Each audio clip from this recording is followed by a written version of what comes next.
Cool. All right. Now, I could do more announcements, but this fellow has been waiting very patiently.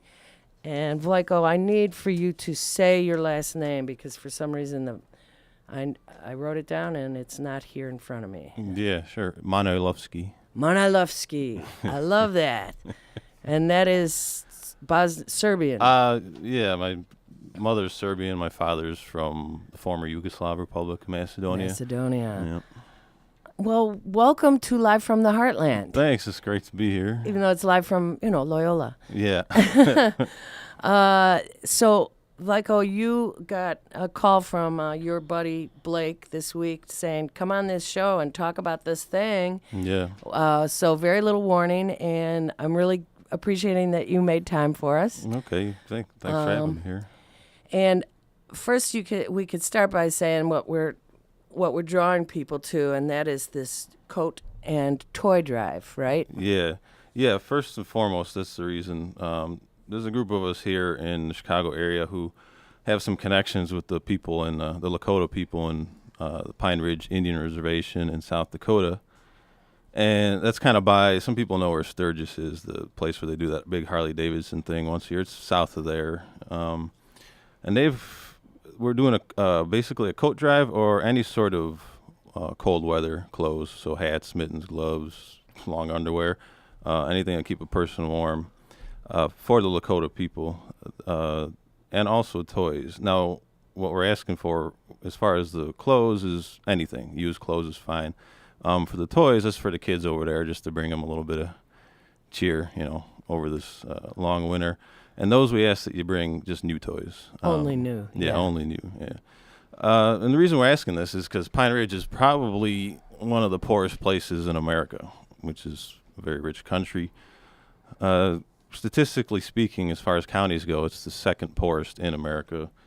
Median household income is somewhere between $1,500 and $5,000 a year.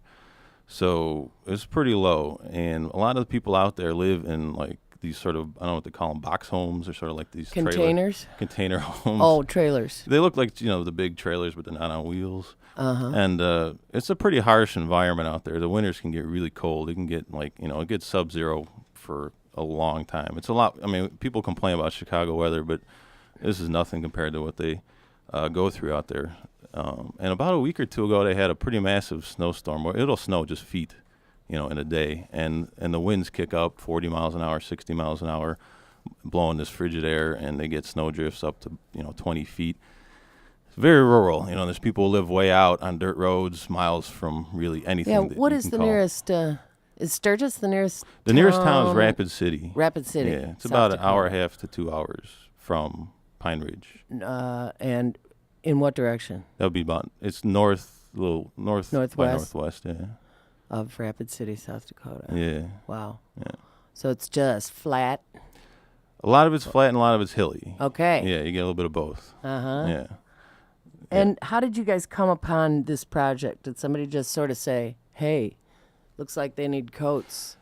We came upon this project. We've been, when I say we, there's just a number of friends of mine who I know have been going out to Pine Ridge to learn about the Lakota spirituality. A friend of mine named Frank Blasquez has been going out there for, I think, a good 10 to 12 years, doing vision quests, sweat lodges, sun dances, and just kind of being there, being among community, learning about the people, the way they live, their ways and things like that. And then he introduced a friend of mine named Tom Voitis to this man named Ed Young Man Afraid of His Horses, who's a Lakota man. And Tom invited me and a number of other people out there. So just people have been going out there, a handful of us, to learn to do these ceremonies. So just through that sort of connection, we've just developed a sense that,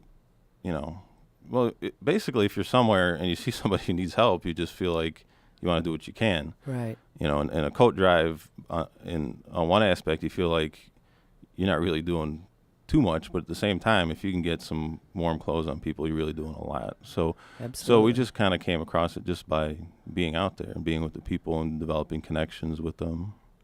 Yeah, and Blake, being familiar with the Heartland and visiting the Heartland, approached us not that long ago and said, would you guys be a collection point on the day, on a day? So we said, sure, of course. So that day is coming up. It's not today, but it's 2 weeks from today, right?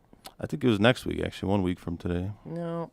You sure? Yeah, it's December 13th. Oh, okay. Which is 2 weeks from today, and it'll be all day long on Saturday that people are able to drop off in good shape, not holy, not stuff that, should just go into a recycling pile, but actual still usable coats and hats and gloves and, like you said, new toys if you want to also share something, a little bit of glee for the kids.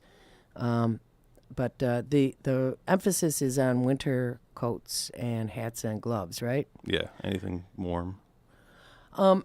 So we'll restate that, but now can I ask you a little bit about so you've gone to study Native American spirituality.